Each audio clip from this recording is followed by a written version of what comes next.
엄마, 나 여기 있어. 여기라니까? 어딜 보는 거야? 여기 인천국제공항에서 금발 여성이 손을 흔들고 있습니다. 그리고 그녀가 나이든 여성 눈앞까지 다가가자 이상한 사람 취급까지 받았다고 하는데요. 자리를 피하려던 나이든 여성은 뭔가 깨달은 듯 갑자기 입을 틀어막고 눈물을 보이고 있습니다. 나이든 여성이 왜 이렇게 변했냐고 외치면서 그녀의 몸을 수색하듯 훑어보자 금발의 그녀는 민망해하는데요. 대체 뭐가 그렇게 변한 걸까요? 그녀의 이야기 한번 들어보시죠. 구독과 좋아요는 감동 블라썸 영상 제작에 큰 힘이 됩니다. 제 이름은 마르세라트입니다. 미국 캘리포니아의 햇살 좋은 도시에서 자란 평범한 여자였어요. 아니, 사실 평범하진 않았습니다. 어릴 때부터 먹는 걸 좋아했고 운동도 잘해서 학교 체육대회마다 상을 휩쓸었거든요. 복근이 살짝 드러나는 건강한 몸, 빠른 반사신경, 또래보다 탄탄한 팔. 누가 봐도 자신감 넘치는 아이였습니다. 초등학교 때부터 저는 달리기에서 1등을 차지하는 게 당연했어요. 엄마는 항상 자랑스러워하시며 우리 마르셀이는 정말 건강하게 잘 자란다 고 말씀하셨습니다. 아침마다 베이컨과 달걀, 우유 한 잔을 마시고 학교에 가는 게 일상이었어요. 점심시간엔 친구들과 운동장을 뛰어다니며 놀았고 방과 후엔 축구팀 연습에 참여했습니다. 그때 저는 정말 활력이 넘쳤어요. 중학교에 올라가서도 마찬가지였습니다. 키가 또래보다 컸고 어깨도 넓었어요. 체육 시간마다 선생님은 저를 모범으로 세우셨고 친구들은 제 팔뚝의 근육을 신기해했습니다. 저는 그런 제 자신이 자랑스러웠어요. 마르셀은 정말 멋있어 라는 말을 들을 때마다 가슴이 뿌듯했습니다. 하지만 인생의 방향은 어느 한순간 완전히 바뀌었어요. 고등학교 2학년 봄, 처음으로 누군가를 좋아하게 되었습니다. 학교 인기남이었고 공부도 운동도 잘하는 완벽한 남자였어요. 제이슨이라는 이름의 그 남자애는 금발 머리에 파란 눈을 가진 마치 영화에서 나올 법한 외모였습니다. 농구팀 주장이기도 했고 학생회 부회장이기도 했어요. 몇 달 동안 그를 좋아했습니다. 멀리서 바라보기만 해도 가슴이 뛰었고 같은 수업을 들을 때면 집중이 안 될 정도였어요. 친구들은 제가 좋아하는 걸 다 알고 있었습니다. 마르셀, 그냥 고백해봐. 너 정도면 충분히 매력적이야 라고 응원해주기도 했어요. 그래서 용기를 냈습니다. 어느 날 점심시간 친구들과 함께 있던 제이슨에게 다가갔어요. 가슴이 터질 듯 뛰었지만 그래도 당당하게 말했습니다. 제이슨, 나 너를 좋아해. 주변이 조용해졌어요. 친구들의 시선이 모두 저에게 집중되었습니다. 그런데 그의 대답은 제 인생의 전환점이 되었습니다. 미안, 난 그렇게 튼튼한 여자보단 여리여리한 여자가 좋아. 그 말과 함께 들려온 친구들의 키득거리는 웃음소리. 맞아, 마르셀은 좀 너무 근육질이야 라는 누군가의 속삭임까지. 그 순간 제 세상이 무너져 내렸습니다.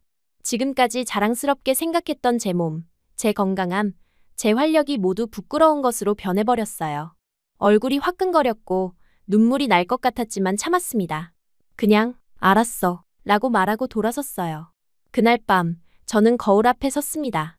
평소라면 만족스럽게 바라보던 제 모습이 이상하게 보였어요. 어깨가 너무 넓어 보였고 팔뚝의 근육이 과도해 보였습니다. 튼튼한 여자는 싫다 는 그 말이 계속 머릿속을 맴돌았어요. 그리고 결심했습니다. 이제부턴 여리해질 거야. 다음 날부터 저는 식단을 바꾸기 시작했습니다. 아침에 먹던 베이컨과 달걀 대신 과일과 요거트만 먹었어요. 점심시간엔 샐러드만 주문했습니다. 다이어트 중이야 라고 친구들에게 말했지만 사실은 그보다 더 깊은 이유가 있었어요. 고기, 달걀, 우유 같은 단백질 식품을 모두 끊기 시작한 겁니다. 처음 몇 주는 큰 변화가 없었어요. 하지만 한 달이 지나자 몸에 변화가 오기 시작했습니다. 체중이 줄어들었고 근육량도 조금씩 빠졌어요. 친구들은 마르셀, 좀 날씬해진 것 같은데 라고 말했습니다. 그 말을 들을 때마다 조금씩 뿌듯함을 느꼈어요. 하지만 그와 동시에 체력도 떨어지기 시작했습니다. 축구팀 연습을 따라가기 힘들어졌고 계단을 오를 때도 숨이 찼어요. 엄마는 걱정하셨습니다. 레이첫, 요즘 왜 이렇게 기운이 없어 보이니? 하지만 저는 괜찮아요. 그냥 공부 때문에 피곤한 거예요. 라고 대답했습니다. 몇 개월이 지나자 제 모습은 확연히 달라져 있었어요. 예전에 탄탄했던 몸매는 사라지고 가녀린 모습이 되었습니다. 거울을 볼 때마다 이제 좀 여자답다 는 생각이 들었어요. 하지만 이상하게도 마음은 더 무거워졌습니다. 고등학교 마지막 해, 저는 완전히 다른 사람이 되어 있었어요. 예전처럼 체육 시간에 적극적으로 참여하지도 않았고 친구들과 어울리는 것도 줄었습니다. 대신 조용히 혼자 있는 시간이 늘어났어요. 점심시간엔 도서관에 가서 책을 읽거나 샐러드만 조금 먹고 있었습니다. 부모님의 걱정은 날이 갈수록 커졌어요.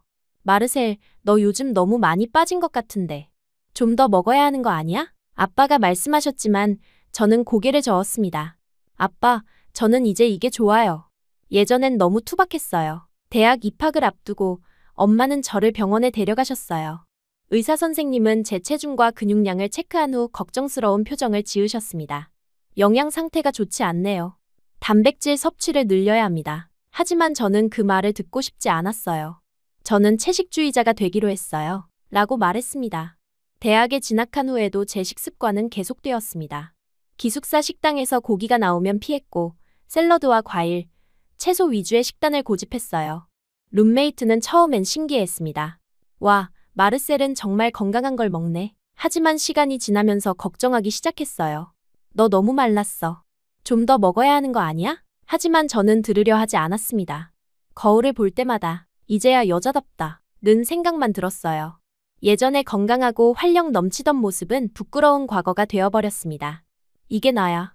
이렇게 해야 여자가 돼. 라고 스스로를 설득했어요. 대학 2년차가 되자 제 몸은 더욱 약해져 있었습니다. 계단을 오르기도 힘들었고 조금만 걸어도 금세 지쳤어요. 피부도 창백해졌고 머리카락도 윤기를 잃었습니다. 친구들은 점점 더 걱정하기 시작했어요. 마르셀, 너 정말 괜찮아? 병원에 가보는 게 어때? 하지만 저는 여전히 고집을 부렸습니다. 제이슨의 그 말이 여전히 제 머릿속을 지배하고 있었거든요. 튼튼한 여자는 싫다. 그 말이 제 모든 선택의 기준이 되어버렸어요. 강해 보이는 것, 건강해 보이는 것, 활력 있어 보이는 것들을 모두 피하려고 했습니다. 대학을 졸업할 즈음, 저는 완전히 다른 사람이 되어 있었어요. 예전에 당당하고 자신감 넘치던 모습은 온데간데 없었습니다. 대신 조용하고 소극적인, 항상 피곤해 보이는 사람이 되었어요. 취업을 준비할 때도 마찬가지였습니다. 면접에서도 목소리가 작아서 면접관이 좀 더 크게 말해주세요. 라고 할 정도였어요. 다행히 글로벌 테크 기업에 취직할 수 있었습니다. 하지만 회사에서의 저는 여전히 조용하고 눈에 띄지 않는 직원이었어요. 동료들과 어울리는 것도 어려웠고 회식 자리에서는 늘 구석에 앉아 샐러드만 먹고 있었습니다. 마르셀은 정말 얌전하네 라는 말을 자주 들었어요. 그렇게 몇 년이 흘렀습니다. 저는 여전히 제 선택이 옳다고 생각했어요. 비록 체력은 떨어졌지만 적어도 여리여리한 모습은 갖게 되었다고 생각했거든요. 하지만 마음 깊은 곳에서는 무언가 공허함을 느끼고 있었습니다. 예전에 활력 넘치던 저 자신이 그리워지는 순간들이 있었어요. 그러던 어느 날 회사에서 중요한 발표가 있었습니다. 팀장이 회의실에 모든 팀원들을 불러 모았어요. 한국에서 새로운 프로젝트를 진행하는데 파견 나갈 사람이 필요해. 회의실이 술렁였습니다. 한국이라는 나라는 저에게 완전히 낯선 곳이었어요. 음식도 다르고 언어도 다르고 문화도 완전히 다를 텐데 마음속으로 그런 생각을 하고 있는데 갑자기 팀장이 제 이름을 불렀습니다. 마르셀, 너가 가면 좋겠어. 저는 깜짝 놀랐어요. 저요? 왜요? 팀장은 미소를 지으며 대답했습니다. 너 같은 꼼꼼하고 성실한 사람이 필요해. 그리고 새로운 환경이 너에게 도움이 될 것 같아. 그 순간 저는 말문이 막혔습니다. 한국이라는 낯선 나라, 그곳의 음식 문화, 언어, 모든 것이 두려웠어요. 특히 한국은 별의 별고기를 전부 다 많이 먹는 나라라고 들었는데 저 같은 채식주의자가 어떻게 적응할 수 있을까요? 하지만 거절할 용기도 없었습니다. 팀장의 기대에 어린 눈빛을 보니 아니요 라고 말할 수가 없었어요. 언제까지 결정하면 되나요? 제가 물어보자 팀장은 일주일 안에 답을 주면 돼 라고 말했습니다. 그날 밤 저는 잠을 이룰 수 없었어요.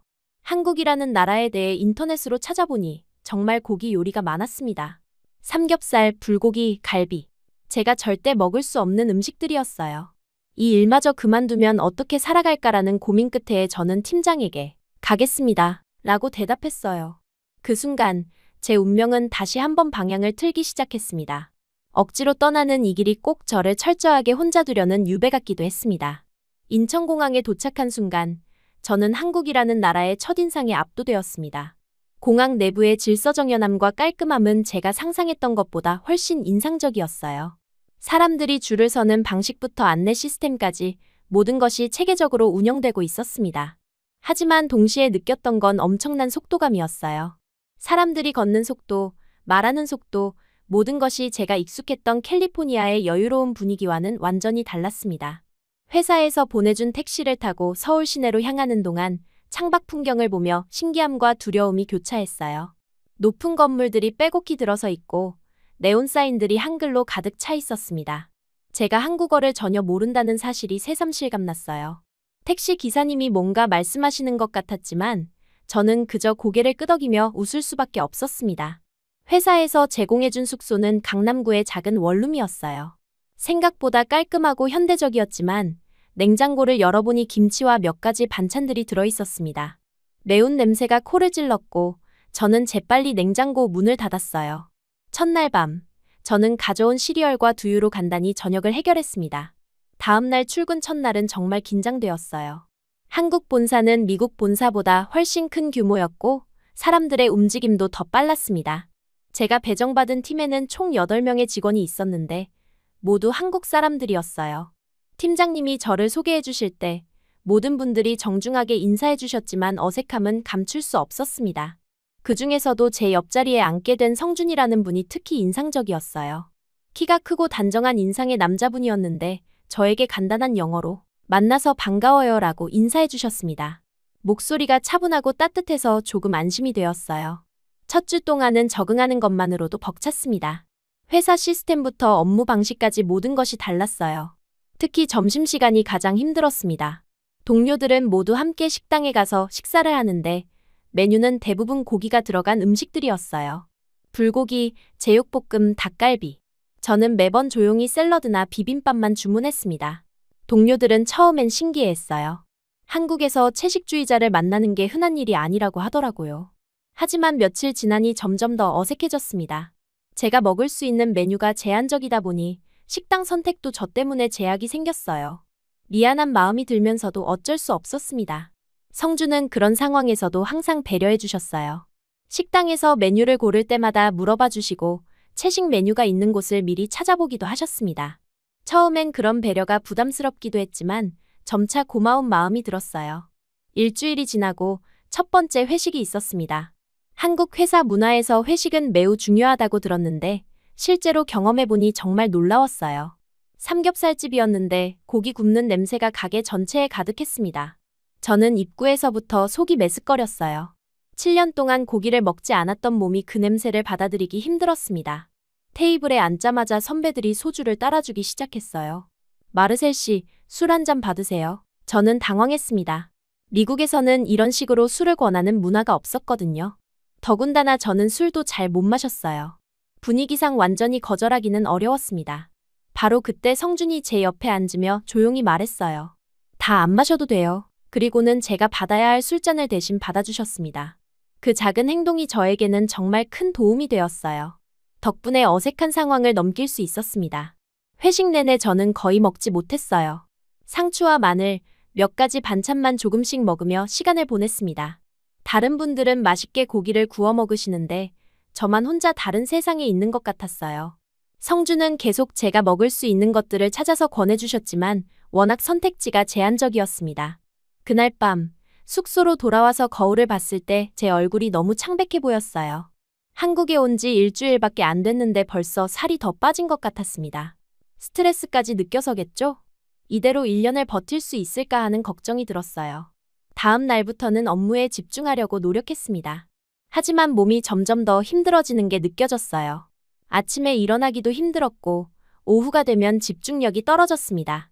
동료들은 제가 적응 때문에 힘들어하는 줄 알고 걱정해 주셨지만 사실은 영양 부족 때문이었어요. 성주는 그런 제 상태를 유심히 지켜보고 있었던 것 같습니다. 점심시간마다 제가 먹은 양을 체크하고 오후에 피곤해하는 모습을 보며 걱정스러운 표정을 지으셨어요. 하지만 직접적으로 뭐라고 말씀하지는 않으셨습니다. 2주차가 되자 야근이 시작되었어요. 한국 회사의 업무 강도는 정말 높았습니다. 밤 9시, 10시까지 일하는 게 당연한 분위기였어요. 피곤하고 배고픈 상태에서 계속 일하다 보니 몸이 한계에 다다르는 게 느껴졌습니다. 그러던 어느 날 밤, 정말 큰일이 일어났어요.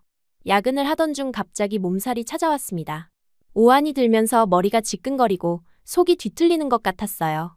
화장실에 다녀온 후 자리에 앉았지만 컴퓨터 화면이 흐릿하게 보일 정도였습니다. 성준이 제 상태를 알아차리고 다가왔어요.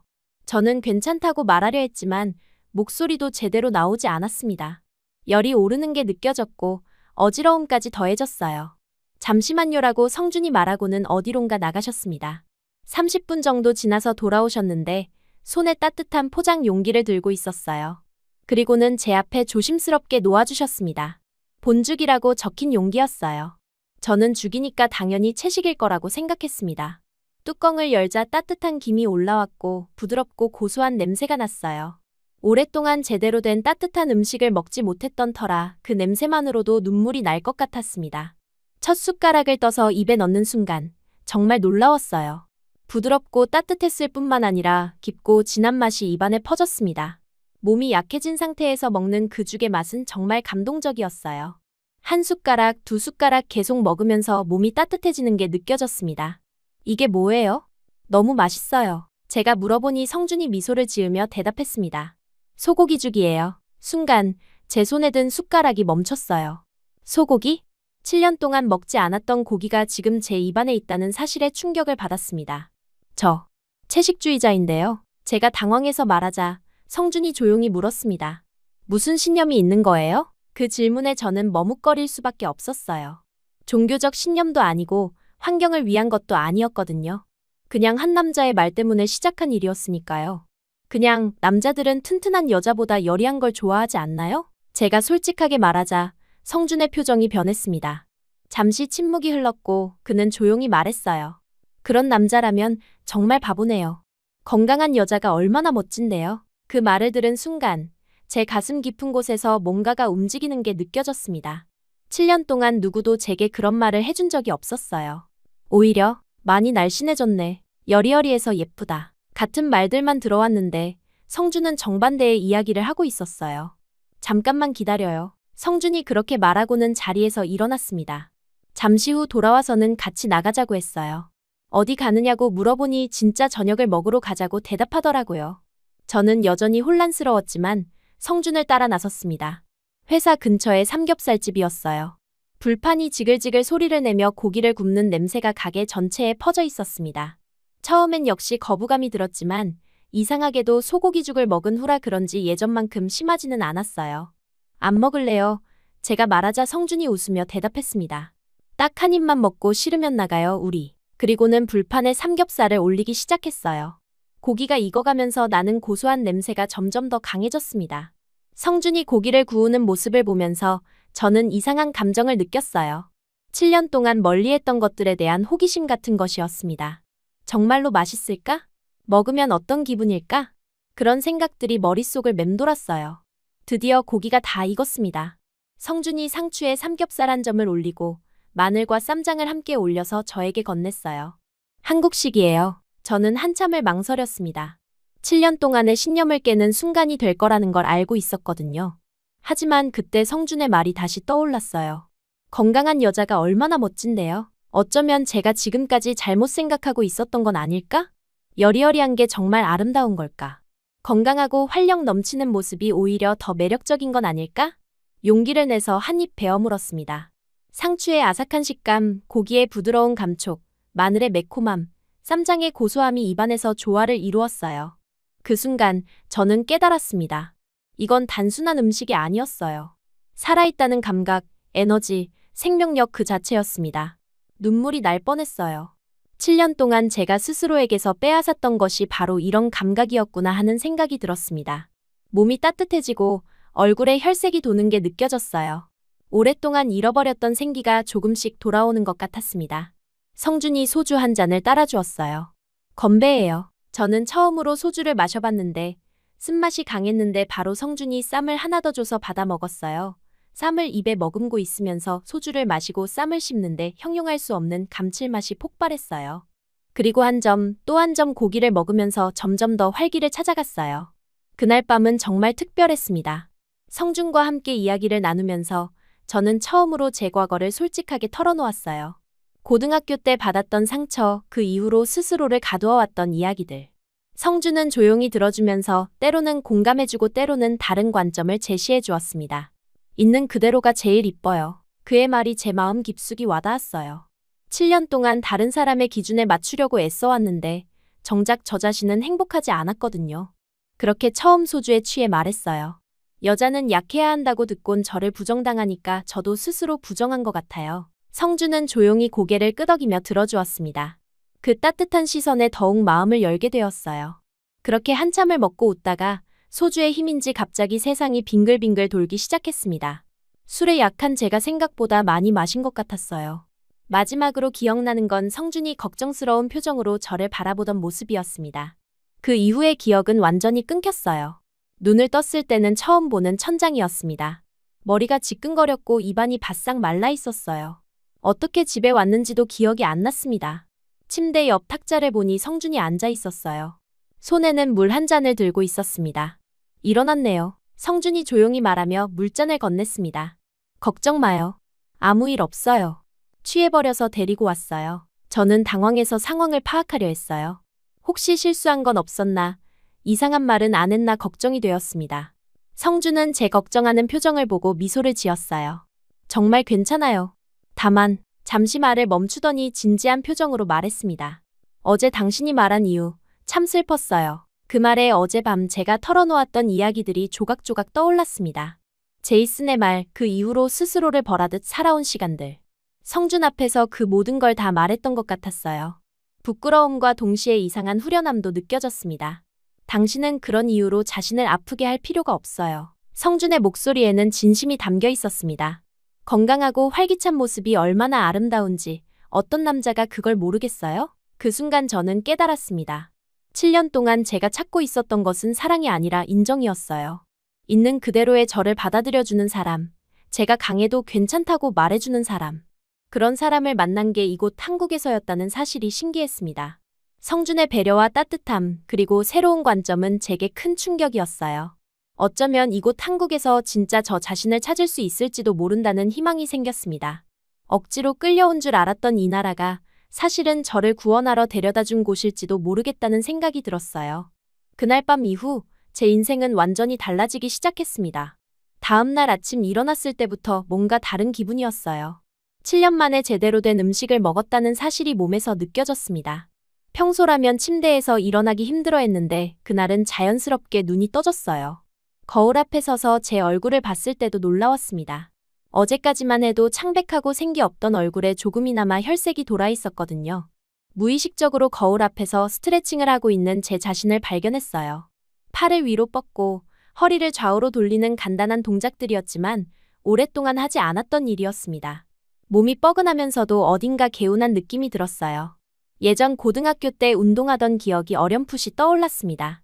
며칠이 지나면서 저는 점심시간에 동료들이 또 식당에 가자고 할 때 평소 같으면 샐러드 있는 곳으로 가요 라고 말했을 텐데 그날은 달랐어요. 뭐든 좋아요 라고 대답했습니다. 동료들이 깜짝 놀라는 표정을 지었어요. 며칠 전까지만 해도 메뉴 때문에 고민하던 제가 갑자기 달라진 거였으니까요. 식당에서 메뉴를 보는데 제육볶음이 눈에 들어왔습니다. 어제 소고기죽을 먹은 후로 고기에 대한 거부감이 많이 줄어든 것 같았어요. 제육볶음 주세요 라고 주문하자 동료들의 눈이 더욱 커졌습니다. 마르셀 씨, 채식주의자 아니셨어요? 저는 웃으며 대답했어요. 조금씩 바꿔보려고요. 제육볶음이 나왔을 때의 그 냄새는 정말 인상적이었습니다. 매콤하면서도 고소한 향이 코끝을 자극했어요. 첫 젓가락을 떠서 입에 넣는 순간 어제 느꼈던 그 감각이 다시 찾아왔습니다. 살아있다는 느낌, 에너지가 몸 안으로 들어오는 감각이었어요. 동료들과 함께 밥을 먹으면서 자연스럽게 대화도 늘어났습니다. 예전에는 혼자 조용히 먹기만 했는데 그날은 웃으면서 이야기를 나누고 있더라고요. 마르셀 씨, 오늘 되게 밝아 보이세요. 라는 말을 들었을 때 저 자신도 그 변화를 실감할 수 있었습니다. 며칠이 지나면서 변화는 더욱 뚜렷해졌어요. 아침마다 거울 앞에서 스트레칭하는 것이 습관이 되었고 점심시간마다 다양한 음식을 시도해봤습니다. 불고기, 갈비찜, 닭갈비. 7년 동안 멀리했던 음식들을 하나씩 다시 만나는 과정이었어요. 각각의 음식이 주는 맛과 영양이 제 몸에 스며드는 게 느껴졌습니다. 가장 놀라운 변화는 체력이었어요. 예전에는 계단을 조금만 올라도 숨이 찼는데 이제는 훨씬 가벼운 발걸음으로 걸을 수 있었습니다. 오후에 찾아오던 극심한 피로감도 많이 줄어들었어요. 야근을 해도 예전만큼 힘들지 않았습니다. 성주는 매일 제 곁에서 이런 작은 변화들을 지켜보고 있었어요. 제가 점심에 뭘 먹는지, 얼굴 표정이 어떤지, 목소리 톤이 어떻게 변했는지까지 다 알고 있는 것 같았습니다. 가끔 오늘 기분 좋아 보이세요? 라고 말해주면 정말 기분이 좋아지더라고요. 2주 정도 지났을 때 성준이 제안을 했습니다. 주말에 한강에서 산책할래요? 저는 주저없이 좋아요 라고 대답했어요. 예전 같으면 피곤해서 라고 핑계를 댔을 텐데 그때는 정말 나가고 싶었거든요. 토요일 오후 한강공원에서 만난 성준은 운동복을 입고 있었어요. 산책만 할 줄 알았는데 뛰실 거예요? 제가 물어보니 웃으며 대답했습니다. 걸어도 되고 뛰어도 되고 당신이 편한 대로 해요. 저는 잠시 망설였지만 운동복을 입고 온 것을 보니 뛰어보고 싶다는 생각이 들었어요. 한강을 따라 천천히 뛰기 시작했습니다. 처음에는 몇 분도 못 뛸 것 같았는데 의외로 괜찮았어요. 물론 예전만큼은 아니었지만 7년 전보다는 훨씬 나았습니다. 성주는 제 페이스에 맞춰서 천천히 뛰어주었어요. 중간중간 걸으면서 쉬기도 하고 강변의 풍경을 감상하기도 했습니다. 기분 어때요? 성준이 물어봤을 때 저는 정말 솔직하게 대답했어요. 오랫동안 잊고 있던 기분이에요. 몸이 살아있다는 느낌? 그 말에 성준이 환하게 웃었습니다. 그게 정상이에요. 건강한 사람의 정상적인 감각이죠. 러닝을 마치고 근처 식당에서 저녁을 먹었습니다. 불고기 정식이었는데 운동 후에 먹는 음식의 맛은 정말 특별했어요. 배가 고픈 상태에서 먹는 따뜻하고 영양가 있는 음식의 맛이 이렇게 좋은 줄 몰랐습니다. 밥 한 공기를 다 먹고도 부족해서 추가로 시켰어요. 많이 드시네요. 성준이 말하자 저는 잠시 당황했습니다. 혹시 너무 많이 먹는 건 아닌가 하는 생각이 들었거든요. 하지만 성준의 표정은 걱정스러운 게 아니라 만족스러워 보였어요. 좋은 거예요. 잘 먹는 여자가 제일 예뻐요. 그 말을 들은 순간 제 마음속에서 무언가가 완전히 바뀌었습니다. 잘 먹는 여자가 제일 예뻐요. 이 한 문장이 제 인생을 뒤흔든 또 하나의 문장이 되었어요. 7년 동안 여리여리한 여자가 예쁘다. 는 말에 지배당해 살았는데 이제는 정반대의 가치관을 만난 거였습니다. 그날 밤 집에 돌아와서 거울을 봤을 때 제 얼굴이 정말 달라 보였어요. 볼에 혈색이 돌았고 눈에 생기가 있었습니다. 무엇보다 웃고 있는 제 자신의 모습이 오랫동안 보지 못했던 모습이었어요. 월요일 출근했을 때 동료들의 반응이 확실히 달랐습니다. 레이처 씨, 주말에 뭐 했어요? 완전 다른 사람 같아요. 피부도 좋아졌고 표정도 밝아졌어요. 그런 말들을 들을 때마다 기분이 좋아졌어요. 이제 점심시간이 기다려지기 시작했습니다. 매일 다른 메뉴를 시도해보는 재미가 있었거든요. 제육볶음을 시작으로 불고기, 갈비찜, 닭갈비, 삼계탕까지. 한국 음식의 다양함과 깊은 맛에 놀라는 날들이 계속되었어요. 특히 삼계탕을 처음 먹었을 때의 감동은 잊을 수 없습니다. 뜨거운 국물을 한 숟가락 떠서 마셨을 때 몸 전체가 따뜻해지면서 원기가 회복되는 느낌이 들었어요. 이런 음식이 있구나 하는 감탄이 절로 나왔습니다. 성주는 제가 새로운 음식을 시도할 때마다 설명해 주었어요. 이건 어떤 재료로 만든 거고 어떻게 먹으면 맛있다 는 식으로요. 덕분에 한국 음식에 대한 이해도 깊어졌고 더 맛있게 먹을 수 있었습니다. 한 달 정도 지났을 때 회식이 또 있었어요. 이번에는 삼겹살집이 아니라 갈비집이었습니다. 예전 같으면 두려웠을 텐데 이번에는 오히려 기대됐어요. 새로운 음식을 맛볼 수 있는 기회라고 생각했거든요. 회식 자리에서 제가 적극적으로 참여하는 모습에 동료들이 놀라워했어요. 직접 고기를 구워서 다른 분들께 드리고 맥주도 따라 드리고 이야기에도 활발하게 참여했습니다. 마르셀 씨, 정말 한국 사람 다 됐네요. 라는 농담도 들었어요. 그때 한 선배가 마르셀 씨는 어떻게 이렇게 갑자기 달라졌어요? 라고 물어봤습니다. 저는 잠시 생각해보다가 솔직하게 대답했어요. 한국 음식을 먹기 시작하면서 달라진 것 같아요. 몸이 건강해지니까 마음도 밝아지더라고요. 그 말에 모든 분들이 고개를 끄덕이며 공감해 주셨어요. 역시 잘 먹어야 해요. 잘 먹어야 해. 그리고 더 많은 음식을 권해주셨습니다. 저는 기꺼이 다 받아 먹었어요. 갈비의 부드러운 맛, 된장찌개의 구수한 맛, 공기밥의 고소한 맛까지. 회식이 끝나고 집에 가는 길에 성준이 말했어요. 정말 많이 달라졌네요. 처음 봤을 때와는 완전히 다른 사람 같아요. 저도 그 말에 동감했습니다. 저도 그런 것 같아요. 마치 잠들어 있던 제가 깨어난 기분이에요. 주말마다 성준과 함께 운동하는 것도 습관이 되었습니다. 한강에서 뛰기도 하고 남산을 오르기도 했어요. 처음에는 힘들었지만 점점 체력이 늘어가는 게 느껴졌습니다. 근육도 조금씩 생기기 시작했고 자세도 좋아졌어요. 남산을 처음 올랐을 때의 기분은 정말 특별했습니다. 정상에서 서울 시내를 내려다보면서 내가 이걸 해냈구나 하는 성취감이 들었어요. 성준이, 어때요, 기분이? 라고 물어봤을 때 저는 살아있다는 기분이에요. 라고 대답했습니다. 운동 후에 먹는 음식들도 더욱 맛있게 느껴졌어요. 산을 오른 후 먹는 냉면, 뛰기를 마친 후 먹는 삼겹살. 모든 것이 전에 없던 깊은 맛으로 다가왔습니다. 몸이 원하는 영양소를 제대로 공급받는다는 느낌이었어요. 2개월 정도 지났을 때 확실한 변화를 실감할 수 있었습니다. 체중이 적절히 늘었고 근육량도 증가했어요. 피부에 윤기가 돌기 시작했고 머리카락도 건강해졌습니다. 무엇보다 에너지 레벨이 완전히 달라졌어요. 동료들의 반응도 계속 긍정적이었습니다.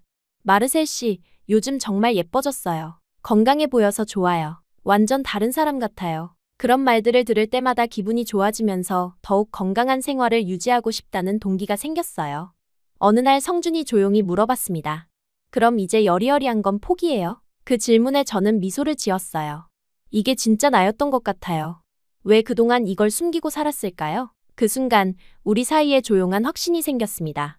성준의 눈빛에서 저를 바라보는 따뜻한 마음을 느낄 수 있었어요. 그리고 저 또한 그에게 특별한 감정을 느끼고 있다는 걸 인정하게 되었습니다.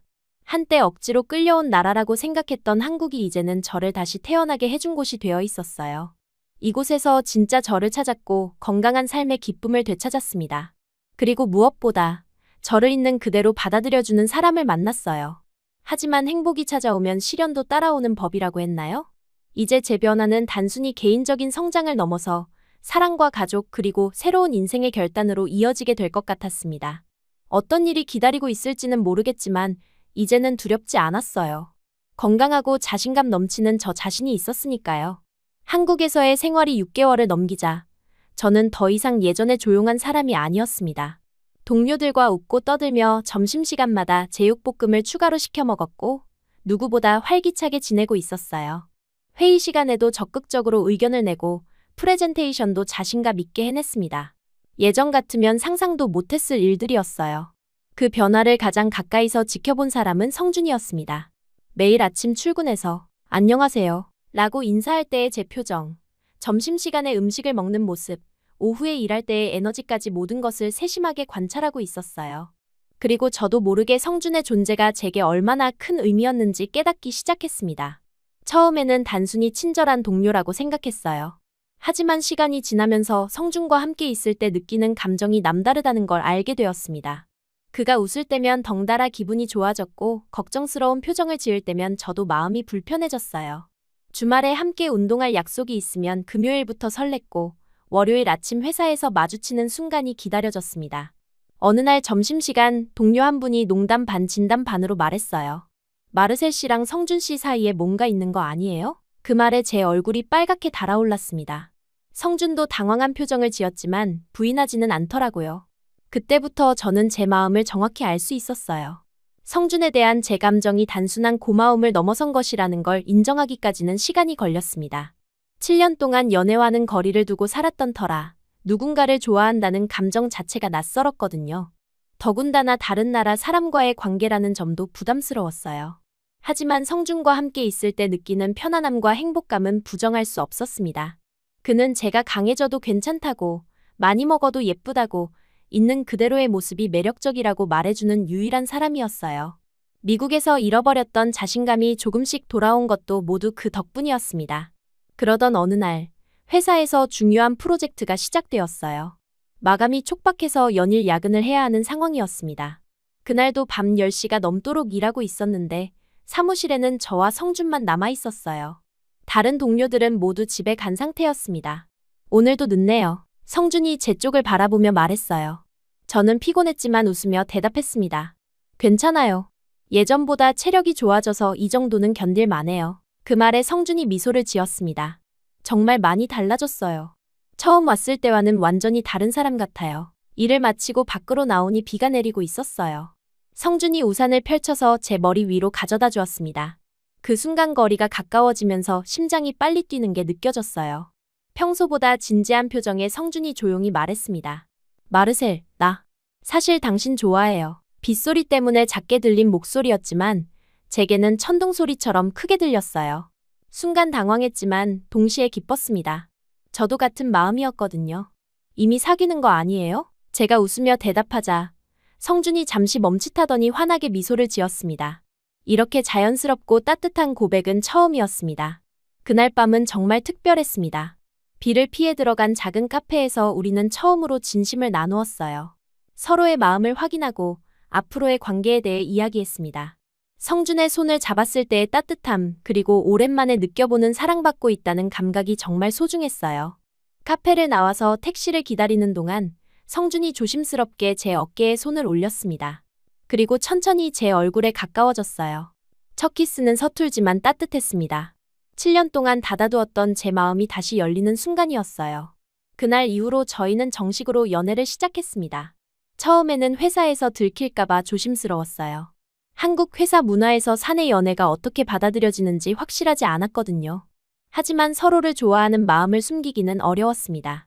점심시간에 함께 식사하는 횟수가 늘어났고 퇴근 후에도 자주 만났어요. 성준은 저에게 한국의 다양한 문화를 보여주려고 노력했습니다.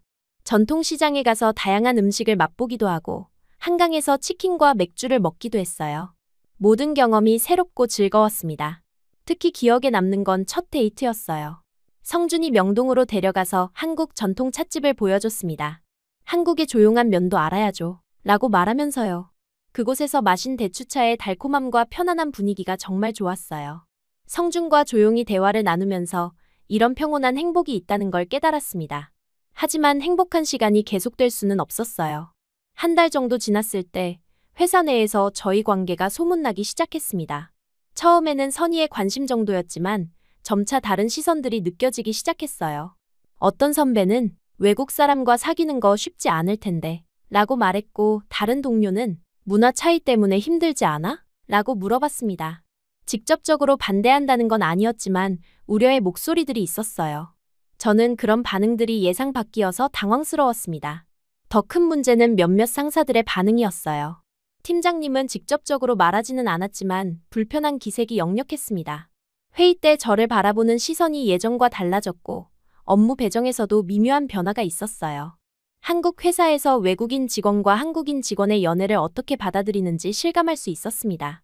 어느 날은 인사팀에서 저를 불러서 간접적으로 주의를 주기도 했어요.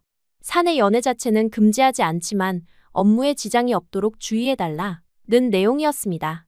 표면적으로는 일반적인 가이드라인이었지만 저에게는 경고처럼 느껴졌어요. 그런 상황들이 쌓이면서 스트레스를 받기 시작했습니다. 성준과의 관계 때문에 회사에서의 입지가 나빠지는 건 아닌지 걱정되었어요. 미국에서 온 외국인으로서도 적응이 쉽지 않은데 연애 문제까지 더해지니 부담이 컸습니다. 성준에게 이런 고민을 털어놓았을 때 그의 반응은 의외였어요. 전혀 흔들리지 않았습니다. 우리가 잘 지내면 그게 답이에요. 남들 시선이 아니라 우리 마음이 중요하잖아요. 그 말을 들었을 때 정말 감동받았어요. 하지만 회사에서 저에 대한 시선이 달라지고 있어요. 제가 걱정스럽게 말하자 성준이 제 손을 잡으며 말했습니다. 그건 시간이 해결해 줄 거예요. 우리가 진심으로 서로를 아끼고 업무도 열심히 하면 결국 인정받을 수 있어요. 그날 밤 성준의 확신에 찬 모습을 보면서 저는 눈물이 났습니다. 한국의 복잡한 문화 속에서도 그는 늘 중심을 잡는 사람이었어요. 제가 흔들릴 때마다 든든한 버팀목이 되어주었습니다. 그 순간 확신했어요. 이 사랑이야말로 제가 평생을 걸어도 아깝지 않은 사랑이라는 걸 말이에요. 하지만 현실적인 문제들은 계속 있었습니다. 회식 자리에서 저희가 함께 있으면 미묘한 분위기가 조성되었고 출장이나 프로젝트 배정에서도 의도적으로 분리시키려는 움직임이 있었어요. 성준은 일시적인 현상이라고 했지만 저에게는 꽤 힘든 시간이었습니다. 그런 중에도 저희의 관계는 더욱 깊어졌어요. 주말마다 함께 보내는 시간이 늘어났고 서로의 일상을 공유하게 되었습니다. 성준은 저에게 한국어를 가르쳐 주었고 저는 그에게 영어를 도움을 주었어요. 언어를 통해 서로의 문화를 더 깊이 이해하게 되었습니다. 특히 인상 깊었던 건 성준의 가족 이야기였어요. 부모님이 어떤 분들인지, 형제자매는 몇 명인지, 어떤 환경에서 자랐는지 들으면서 그를 더 잘 이해할 수 있었습니다. 저도 제 가족에 대해 이야기했는데 성준이 정말 관심 있게 들어주었어요. 언젠가 미국에 있는 부모님을 만나 뵙고 싶어요. 성준이 말했을 때 제 마음이 따뜻해졌습니다. 진지하게 미래를 생각하고 있다는 뜻이었거든요. 저도 성준의 부모님을 만나보고 싶다는 생각이 들었어요. 연애 3개월 정도 되었을 때 첫 번째 큰 시련이 찾아왔습니다. 회사에서 새로운 프로젝트가 시작되었는데 의도적으로 저와 성준을 다른 팀에 배정한 거였어요. 업무 효율성을 위해서 라는 명목이었지만 실제로는 저희 관계 때문이라는 걸 모두가 알고 있었습니다. 처음에는 섭섭했지만 오히려 좋은 기회라고 생각하기로 했어요. 각자의 업무에 집중해서 실력을 보여주면 연애 때문에 업무에 지장이 있다는 편견을 깰 수 있을 거라고 생각했습니다. 성준도 같은 생각이었어요. 그 시기에 저는 정말 열심히 일했습니다. 새로운 팀에서 맡은 업무를 완벽하게 해내려고 노력했고 동료들과의 관계도 더욱 적극적으로 만들어갔어요. 한국어 실력도 늘어서 의사소통이 훨씬 수월해졌습니다. 성준도 마찬가지였어요. 자신의 팀에서 리더십을 발휘하며 프로젝트를 성공적으로 이끌어 나갔습니다. 저희는 각자의 자리에서 최선을 다했고 그 결과 회사 내에서의 평가도 좋아지기 시작했어요. 퇴근 후에 만나서 서로의 하루를 공유하는 시간이 더욱 소중해졌습니다. 같은 회사에 다니지만 다른 팀에서 일하다 보니 오히려 새로운 이야기들이 많아졌어요. 성준의 업무 스타일을 다른 각도에서 바라볼 수 있게 되었고 저의 성장하는 모습도 더 객관적으로 보여줄 수 있었습니다. 어느 날 저녁 한강에서 산책하면서 성준이 말했어요. 요즘 마르셀이 정말 프로페셔널해졌어요. 회사에서도 다들 인정하고 있어요. 그 말이 정말 고마웠습니다. 제가 노력한 것들을 알아봐주는 사람이 있다는 게 큰 힘이 되었거든요. 6개월째 접어들면서 저희 관계에 대한 주변의 시선도 점차 달라졌습니다. 처음에는 우려의 목소리가 많았지만 저희가 각자의 자리에서 성과를 내는 모습을 보면서 인정하는 분위기로 바뀌었어요. 여전히 조심스러운 부분은 있었지만 예전보다는 훨씬 자연스러워졌습니다. 그 과정에서 저는 많은 것을 배웠어요. 사랑한다고 해서 모든 게 쉬워지는 건 아니라는 것, 두 사람의 관계를 지키기 위해서는 서로의 노력이 필요하다는 것, 그리고 진심은 결국 통한다는 것을 깨달았습니다. 성준과의 관계를 통해 저는 단순히 연애하는 법만 배운 게 아니었어요. 어려움 앞에서 포기하지 않는 법, 서로를 믿고 지지하는 법, 그리고 함께 성장하는 법을 배웠습니다. 이런 경험들이 저를 더욱 성숙하게 만들어주었어요. 무엇보다 소중했던 건 있는 그대로의 저를 사랑해주는 사람을 만났다는 것이었습니다. 제가 강해도 많이 먹어도 활발해도 그 모든 모습을 예쁘다고 말해주는 사람. 그런 사랑을 받으면서 저는 진짜 자신감을 되찾을 수 있었어요. 이제 저는 확신할 수 있었습니다. 성준과의 이 사랑이 제 인생에서 가장 값진 경험이라는 것을, 그리고 이 관계를 통해 진짜 저 자신을 찾았다는 것을 말이에요. 앞으로 어떤 시련이 기다리고 있을지는 모르겠지만 이제는 두렵지 않았습니다. 서로를 사랑하고 믿는 마음이 있다면 무엇이든 극복할 수 있을 거라고 생각했거든요. 1년의 파견 기간이 끝나가던 무렵, 저는 서울에서의 생활을 정리하기 위해 준비하고 있었습니다. 가슴 한편으로는 아쉬움이 컸어요. 이곳에서 진짜 저를 찾았고 사랑도 만났는데 떠나야 한다는 사실이 받아들이기 어려웠습니다. 성준과의 이별도 생각하기 싫었고 다시 미국으로 돌아가서 예전의 삶으로 돌아간다는 것도 두려웠어요. 짐을 정리하면서 지난 1년을 돌아봤습니다. 처음 한국에 왔을 때의 창백하고 약했던 모습과 지금의 건강하고 활기찬 모습을 비교해보니 정말 많은 변화가 있었어요. 거울 속 제 모습이 완전히 달라져 있었습니다. 탄탄해진 체형, 생기 있는 얼굴, 자신감 넘치는 눈빛까지. 그런데 마지막 주에 본사로부터 예상치 못한 연락이 왔습니다. 마르셀, 한국 프로젝트 성과가 너무 좋아서 2년 더 파견을 연장하고 싶어요. 어떻게 생각해요? 순간 귀를 의심했어요. 파격적인 제안이었습니다. 보통 1년 파견이 끝나면 본사로 돌아가는 게 일반적인데 3년 연장은 정말 드문 일이었거든요. 저는 즉시 네, 좋습니다. 라고 대답했어요. 더 망설일 이유가 없었습니다. 한국에서의 삶이 너무 만족스러웠고 무엇보다 성준과 함께할 수 있다는 기대감이 컸어요. 회사에서도 제 업무 성과를 인정해준 것 같아서 자부심도 들었습니다. 성준에게 이 소식을 전했을 때 그의 표정은 정말 밝아졌어요. 정말요? 3년이나 더 함께 있을 수 있다고요? 그의 기쁨이 저에게도 전해져서 더욱 행복했습니다. 그날 밤 우리는 이 특별한 소식을 축하하며 맛있는 저녁을 먹었어요. 하지만 미국의 부모님은 전혀 다른 반응이었습니다. 통화로 소식을 전했을 때 어머니의 표정이 어두워지는 게 보였어요. 2년이나 더? 도대체 왜? 거기 남자 때문이지? 예상했던 반응이었지만 여전히 마음이 무거웠습니다. 아버지도 걱정스러운 목소리로 말씀하셨어요. 마르셀, 한국은 우리와 문화가 많이 다른 나라야. 그리고 그 남자와의 관계도 정말 진지하게 생각해봐야 할 것 같은데. 부모님의 우려를 이해할 수 있었지만 동시에 답답하기도 했어요. 어머니는 더욱 직설적이었습니다.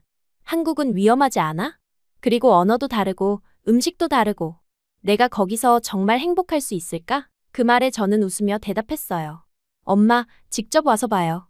내가 왜 여길 좋아하는지 직접 확인해 보세요. 사실 저도 부모님을 만나 뵙고 싶었어요. 성준을 소개하고 싶었고 제가 얼마나 달라졌는지 보여드리고 싶었습니다. 어머니도 결국 알겠다, 한번 가볼게 라고 하셨어요. 한 달 후 어머니가 서울에 도착하셨습니다. 인천공항에서 어머니를 기다리는 동안 정말 긴장됐어요. 과연 어머니가 한국을 어떻게 받아들이실지, 성준을 어떻게 생각하실지 걱정이 많았습니다. 성준도 함께 마중을 나왔는데 그 역시 긴장한 표정이었어요.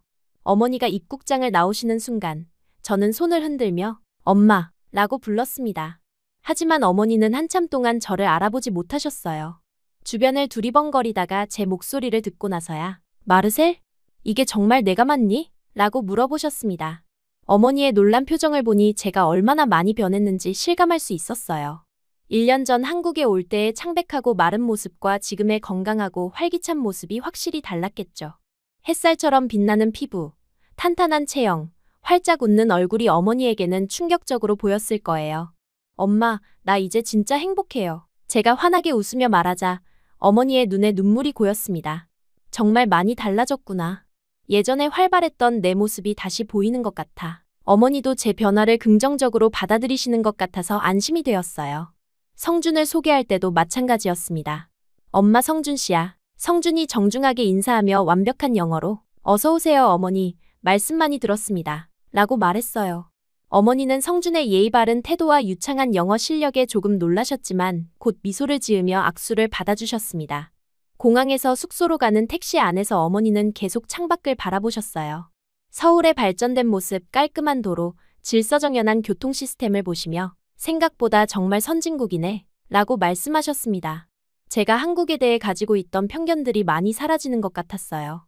숙소에서 간단히 짐을 정리한 후 저는 어머니를 삼겹살집으로 안내했습니다. 한국의 대표 음식을 맛보셔야죠 라고 말씀드렸더니 어머니는 조금 걱정스러워 하셨어요. 고기 많이 먹는 나라라고 들었는데 괜찮을까? 하지만 호기심도 있으셨던 것 같아요. 삼겹살집에 들어서는 순간 고기 굽는 냄새가 가게 전체에 퍼져 있었습니다. 어머니는 처음에 조금 당황하시는 표정이었지만 이 냄새, 의외로 괜찮네 라고 말씀하셨어요. 성준이 능숙하게 고기를 구우며 한국 음식에 대해 설명해드렸습니다. 이렇게 고기를 상추에 올리고 마늘과 소스를 조금 넣으면 됩니다. 성준의 친절한 설명에 어머니도 점차 관심을 보이기 시작하셨어요. 드디어 어머니가 생애 처음으로 한 입에 삼겹살을 드시는 순간이 왔습니다. 조심스럽게 한 입 드시더니 눈을 감고 천천히 씹으셨어요. 그리고 잠시 후 너무 맛있다 라고 말씀하셨습니다. 그 순간 저는 정말 기뻤어요. 어머니가 한국 음식을 받아들이신다는 것은 한국에서의 제 삶을 인정해 주신다는 의미로 느껴졌거든요. 엄마, 환영해요. 여기가 이제 제 두 번째 고향이에요. 저는 소주잔을 올리며 말했습니다. 어머니도 처음에는 망설이셨지만 성준이 한국인들 모두가 좋아하는 술이라고 설명해드리니 한 모금 드셔보셨어요. 그날 밤은 정말 특별했습니다. 세 사람이 함께 삼겹살을 먹으며 이야기를 나누는 시간이었어요. 성준은 어머니에게 한국 문화에 대해 친절하게 설명해드렸고 저는 지난 1년 동안의 경험들을 상세히 말씀드렸습니다. 어머니는 제가 한국에서 어떻게 지내왔는지, 어떤 변화가 있었는지 궁금해하셨어요. 정말 많이 건강해졌구나. 예전에는 항상 피곤해 보였는데 지금은 완전히 달라. 그 말을 들으니 정말 뿌듯했습니다. 소주도 점점 더 드시게 되었어요. 이거 정말 강한데. 음식이랑 마시기 쉬워. 결국 그날 밤 저희는 소주 4병을 다 비웠습니다. 어머니가 한국 술을 이렇게 좋아하실 줄은 몰랐어요. 술이 조금 올라오신 어머니가 갑자기 진지한 표정으로 성준을 바라보셨습니다. 성준 씨, 우리 딸을 정말 좋아하는 거죠? 성준은 진심 어린 표정으로 내 있는 모습 그대로요 라고 대답했어요. 그 대답을 들은 어머니가 조용히 물으셨습니다. 그럼 결혼은 언제 하니? 순간 분위기가 조용해졌어요. 저도 성준도 예상치 못한 질문이었거든요. 하지만 성주는 당황하지 않고 미소를 지으며 말했습니다. 이제 준비하려 합니다. 그 순간 제 인생이 다시 한번 방향을 틀었습니다. 어머니의 갑작스러운 질문이었지만 성준의 확신에 찬 대답을 들으니 정말 감동받았어요. 그동안 우리가 서로를 얼마나 진지하게 생각하고 있었는지 확인할 수 있는 순간이었습니다. 어머니도 성준의 진심을 느끼셨는지, 그래, 좋아. 우리 딸이 이렇게 행복해하는 모습을 보니 안심이 되네. 라고 말씀하셨어요. 그 말을 들으니 정말 어머니의 승인을 받은 기분이었습니다. 한국까지 와서 직접 확인하신 결과 제 선택을 인정해 주신 거였으니까요. 다음 날부터 어머니와 함께 서울 곳곳을 구경했습니다. 먼저 경복궁을 방문해서 한국의 전통 문화를 보여드렸어요.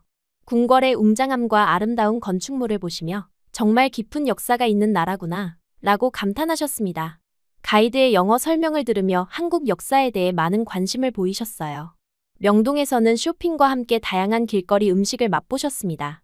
호떡을 처음 드시고는 이렇게 달콤하고 따뜻한 간식이 있구나 라며 놀라워하셨어요. 떡볶이는 처음에 매워하셨지만 점차 중독성 있는 맛에 빠지시는 모습이었습니다. 동대문 시장에서는 한국의 활기찬 시장 문화를 경험하셨어요. 새벽까지 이어지는 쇼핑과 다양한 음식들 그리고 상인들의 친절함에 정말 에너지 넘치는 곳이네 라고 말씀하셨습니다. 특히 어묵을 맛보시고는 이런 따뜻한 음식이 길거리에서 파는 게 신기해 라고 하셨어요. 성주는 며칠 동안 정말 극진히 어머니를 모셔드렸습니다. 한국의 아름다운 카페들을 소개해드리고 전통차를 함께 마시며 한국 문화에 대해 자세히 설명해드렸어요. 어머니는 성준이 정말 세심하고 배려 깊은 사람이네 라며 점점 더 마음에 들어 하시는 것 같았습니다. 특히 인상 깊었던 건 한강에서의 치킨과 맥주 시간이었어요. 한국 사람들은 강에서 이렇게 여유롭게 시간을 보내는구나 라며 신기해하셨습니다. 치킨의 바삭함과 시원한 맥주의 조합에 이런 문화도 정말 좋네 라고 말씀하셨어요. N서울타워에 올라가서 서울 전경을 보실 때도 감탄사를 연발하셨습니다.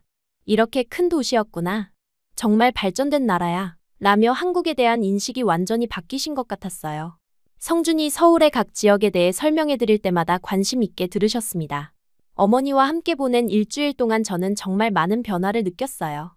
제가 한국에서 얼마나 행복하게 지내고 있는지, 성준이 얼마나 좋은 사람인지를 어머니가 직접 확인하시는 과정이었습니다. 매일 밤 어머니와 대화를 나누면서 제 마음도 더욱 확실해졌어요. 마르셀, 정말 많이 달라졌구나. 예전에 활발했던 내 모습이 돌아온 것 같아. 어머니가 말씀하시는 걸 들으니 정말 뿌듯했습니다. 7년 동안 잃어버렸던 제 모습을 다시 찾았다는 걸 어머니도 인정해 주시는 거였으니까요. 성준과 저 그리고 어머니가 함께하는 시간들이 정말 소중했어요. 언어의 장벽이 있었지만 진심은 통하는 것 같았습니다. 성준의 배려 깊은 모습을 보시며 어머니는 이런 남자라면 우리 딸을 맡겨도 안심이겠어 라고 말씀하셨어요. 어머니가 미국으로 돌아가시는 날 공항에서의 작별은 정말 감동적이었습니다. 마르셀, 정말 좋은 사람을 만났구나. 그리고 한국이라는 나라도 너를 이렇게 바꿔놨어. 고마워 라고 말씀하시며 눈물을 보이셨어요. 엄마도 자주 한국에 오세요. 삼겹살 먹으러요. 제가 농담으로 말하자 어머니가 웃으시며 그럴게. 나도 이제 삼겹살 먹으러 자주 와야겠다 라고 대답하셨습니다. 처음에는 걱정과 편견으로 가득했던 어머니가 이제는 한국을 제2의 고향처럼 생각하고 계시는 것 같아서 정말 기뻤어요. 어머니가 떠나신 후 성준과 저는 정말 많은 이야기를 나눴습니다. 결혼에 대한 구체적인 계획, 미래에 대한 꿈, 서로의 가족에 대한 생각들까지 모든 걸 터놓고 얘기했어요. 어머니의 방문이 우리 관계를 한 단계 더 발전시킨 계기가 된 것 같았습니다. 어머니가 정말 마음에 들어 하시는 것 같아요. 성준이 말하자 저도 고개를 끄덕였어요. 엄마가 처음에는 정말 걱정 많이 하셨는데 이제는 완전히 마음을 놓으신 것 같아요. 그 말에 성준도 안심하는 표정을 지었습니다. 그 후로 저희는 더욱 진지하게 미래를 계획하기 시작했어요. 결혼 후에는 어떻게 살 것인지, 아이들은 어떻게 키울 것인지, 양쪽 부모님을 어떻게 모실 것인지까지 구체적으로 이야기했습니다. 국제결혼이다 보니 고려해야 할 것들이 많았지만 함께라면 모든 걸 해결할 수 있을 거라는 확신이 있었어요. 회사에서도 저희 관계를 더욱 인정해주는 분위기였습니다. 어머니가 방문하셨다는 소식을 들은 동료들이 정말 진지한 관계구나 라며 축하해 주었어요. 팀장님도 가족의 승인을 받았으니 이제 안심이네 라고 말씀해 주셨습니다. 무엇보다 저 자신이 가장 큰 변화를 느꼈어요. 어머니의 인정을 받고 나니 더욱 자신감이 생겼고 앞으로의 삶에 대한 확신도 커졌습니다. 7년 전 상처받았던 그 소녀는 이제 완전히 사라지고 사랑받을 자격이 있는 여성으로 거듭났다는 확신이 들었어요. 한국에서의 생활도 더욱 안정되었습니다. 이제는 진짜 이곳이 제 집이라는 느낌이 들었어요. 성준과 함께 미래를 그려나가면서 한국이라는 나라에서 새로운 가정을 꾸려나갈 준비가 되었다는 생각이 들었습니다. 어머니가 마지막에 하신 말씀이 계속 머릿속에 맴돌았어요. 한국이 너를 살렸구나. 정말 그런 것 같았습니다.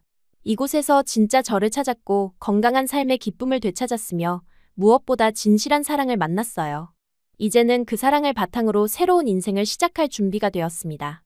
어머니의 승인을 받은 후 저희는 본격적으로 결혼 준비를 시작했습니다. 처음에는 어디서부터 시작해야 할지 막막했어요. 한국의 결혼 문화는 미국과 많이 달랐거든요. 하지만 성준이 차근차근 설명해주며 함께 준비해 나갔습니다. 가장 먼저 정한 건 장소였어요. 성준이 서울 한복판의 아름다운 전통 한옥을 추천해 주었습니다. 여기서 하면 한국의 전통미도 느낄 수 있고 동시에 현대적인 편의시설도 갖춰져 있어요. 라고 설명해 주더라고요. 한옥의 고즈넉한 분위기가 정말 마음에 들었어요.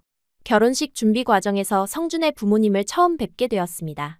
시아버님은 조용하지만 따뜻하신 분이었고 시어머님은 정말 다정하셨어요. 외국 며느리라고 특별히 대하지 않을 거야. 우리 가족이니까. 라는 시어머님의 말씀이 정말 감동적이었습니다. 한복 선택도 특별한 경험이었어요. 시어머님과 함께 한복집에 가서 저에게 어울리는 색깔과 디자인을 골랐습니다. 분홍색과 금색이 어우러진 저고리와 하얀 치마를 입어보는 순간 정말 한국 사람이 된 기분이었어요. 거울 속 제 모습이 너무 아름다워 보였습니다. 결혼식 날이 다가오면서 저는 정말 많은 감정을 느꼈어요.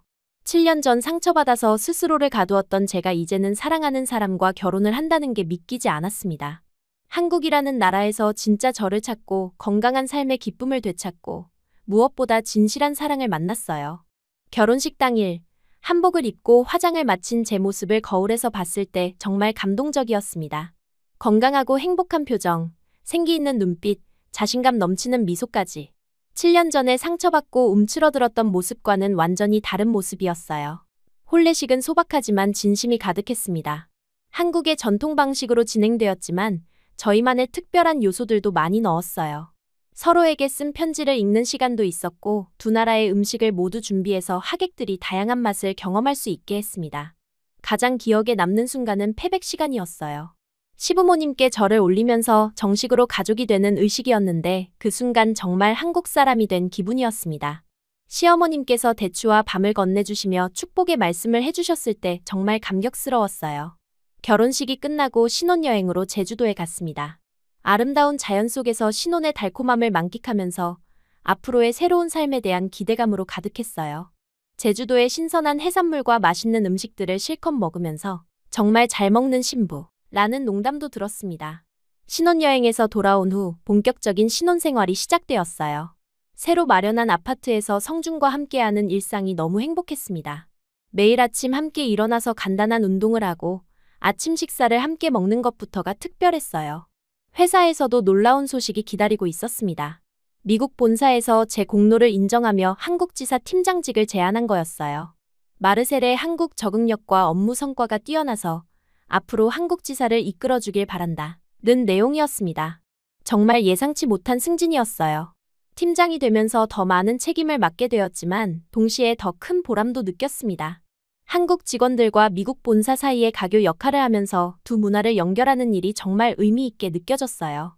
이제 저는 진짜 한국의 일원으로 살아가게 된 거였습니다.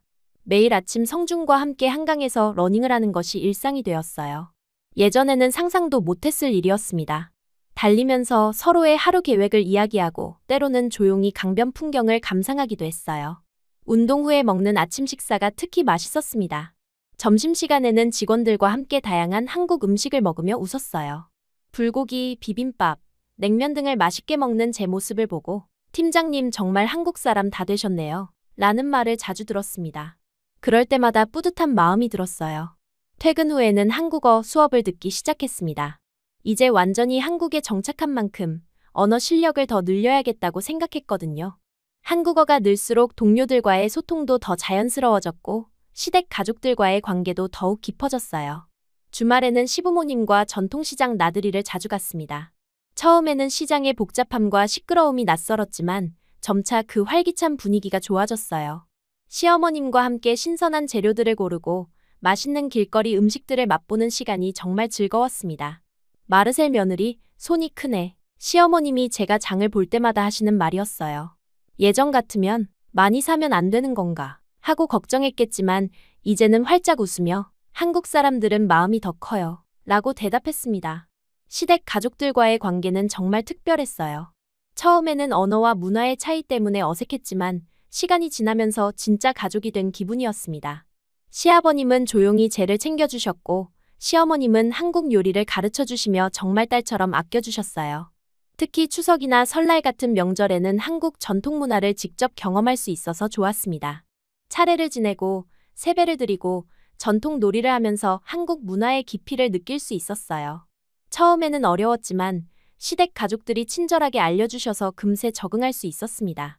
결혼 1년 후 제 인생에 또 다른 기쁜 소식이 찾아왔어요. 임신이었습니다. 성준과 저 모두 정말 기뻐했고 양쪽 부모님들도 손자, 손녀를 기다리며 설레어하셨어요. 임신 기간 동안 더욱 건강한 식사를 하려고 노력했는데 한국 음식이 정말 도움이 많이 되었습니다. 미역국, 잉어탕, 각종 나물들이 임산부에게 좋다는 시어머님의 조언에 따라 열심히 먹었어요. 예전 같으면 너무 많이 먹는 건 아닐까 걱정했겠지만 이제는 태아와 제 건강을 위해 기꺼이 잘 먹었습니다. 아이가 태어난 후에는 육아의 즐거움과 어려움을 동시에 경험했어요. 시어머님이 정말 많이 도와주셨고 한국의 전통 육아법도 배울 수 있었습니다. 백일잔치, 돌잔치 같은 한국 전통 행사들을 치르면서 우리 아이도 한국 문화 속에서 자라게 되었어요. 그렇게 시간이 흘러 결혼 3년 차가 되었을 때 어머니가 다시 한국을 찾아주셨습니다. 이번에는 손자를 보러 오신 거였어요. 공항에서 어머니를 맞이할 때 아이를 안고 있는 제 모습을 보시고 정말 감동하셨습니다. 너 이렇게 변했구나. 한국이 너를 살렸네. 어머니가 눈시울을 붉히며 말씀하시는 걸 보니 저도 눈물이 났어요. 예전보다 훨씬 건강해진 제 모습과 행복한 가정을 이룬 모습에 정말 만족해 하시는 것 같았습니다. 어머니는 이번 방문에서 한국 문화에 더욱 깊이 빠져드셨어요. 손자와 함께 놀아주시면서 한국어 단어들도 배우셨고 한국 전통 놀이도 함께 하셨습니다. 이런 따뜻한 문화가 있구나 라며 감탄하셨어요. 특히 시어머님과 어머니가 서로 소통하려고 노력하시는 모습이 감동적이었습니다.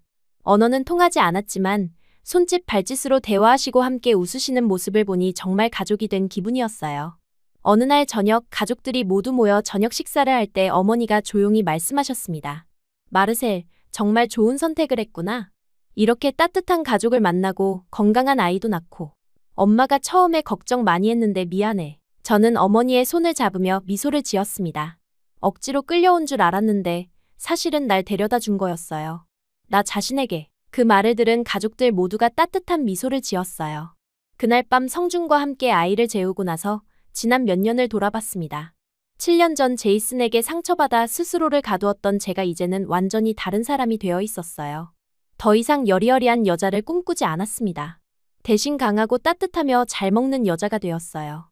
삼겹살 한 점과 소주 한 잔이 제게는 병든 신념에서 벗어나게 해준 치유의 상징이 되었습니다. 한국의 식탁 위에서 저는 진정한 사랑을 배우고 진짜 가족을 되찾았으며 무엇보다 진짜 저 자신을 만나게 되었어요. 회사에서도 저는 이제 없어서는 안 될 핵심 인재가 되었습니다. 한국과 미국을 잇는 가교 역할을 하면서 양쪽 모두에서 인정받는 리더가 되었어요. 팀원들도 저를 신뢰하고 따라주었고 본사에서도 제 성과를 높이 평가해 주었습니다. 아이와 함께하는 시간도 정말 소중했어요. 한국어와 영어를 모두 가르쳐주면서 두 문화의 장점을 모두 경험할 수 있게 해주고 싶었습니다. 아이가 자라면서 엄마는 어느 나라 사람이야? 라고 물을 때마다 엄마는 한국 사람이야 라고 자신 있게 대답했어요. 주말마다 가족들과 함께 맛있는 음식을 먹으며 보내는 시간이 가장 행복했습니다. 불고기를 구우면서 아이에게 한국 음식에 대해 설명해주고 시댁 가족들과 함께 웃으며 이야기를 나누는 시간들이 정말 소중했어요. 어느 날 시어머님이 말씀하셨어요. 마르셀이 우리 가족이 되어서 정말 좋다. 성준이도 훨씬 밝아졌고 우리 집안에 활기가 넘쳐. 그 말을 들으니 정말 뿌듯했습니다. 제가 이 가족의 보탬이 되고 있다는 생각이 들었거든요. 성준과의 관계도 시간이 지날수록 더욱 깊어졌어요. 신혼 초기의 설렘은 안정된 사랑과 신뢰로 발전했습니다. 서로를 위해 배려하고 함께 성장하며 아이를 키우는 동반자로서 완벽한 팀워크를 보여주었어요. 매년 어머니가 한국을 방문하실 때마다 정말 행복해 보인다 고 말씀해 주셨습니다. 그리고 한국 음식이 이렇게 맛있는 줄 몰랐어. 나도 이제 불고기 만드는 법을 배워야겠다 라고 농담하시며 웃으셨어요. 5년이 지난 지금 저는 완전히 새로운 사람이 되었습니다. 건강하고 자신감 넘치는 한국지사 팀장, 사랑받는 며느리, 행복한 아내, 그리고 자랑스러운 엄마. 이 모든 역할을 해내면서도 제 자신을 잃지 않는 강한 여성이 되었어요. 한국의 식탁 위에서 저는 정말 많은 것을 배웠습니다. 음식은 단순히 배를 채우는 것이 아니라 사랑을 나누는 방법이라는 것, 함께 먹는 기쁨이 얼마나 소중한지, 그리고 건강하게 잘 먹는 것이 얼마나 아름다운 일인지를 깨달았어요. 지금도 저는 매일 감사한 마음으로 살고 있습니다. 7년 전 상처받았던 그 순간이 없었다면 지금의 행복도 없었을 거라는 생각이 들어요. 모든 경험이 저를 지금의 모습으로 만들어준 소중한 과정이었습니다. 억지로 끌려온 나라에서 나는 진짜 나로 다시 태어났다. 이제 저는 자신 있게 말할 수 있어요. 한국은 제게 단순히 일하러 온 나라가 아니라 진짜 저를 찾게 해준 운명의 땅이었습니다. 그리고 앞으로도 이곳에서 더 많은 행복을 만들어 나갈 것입니다.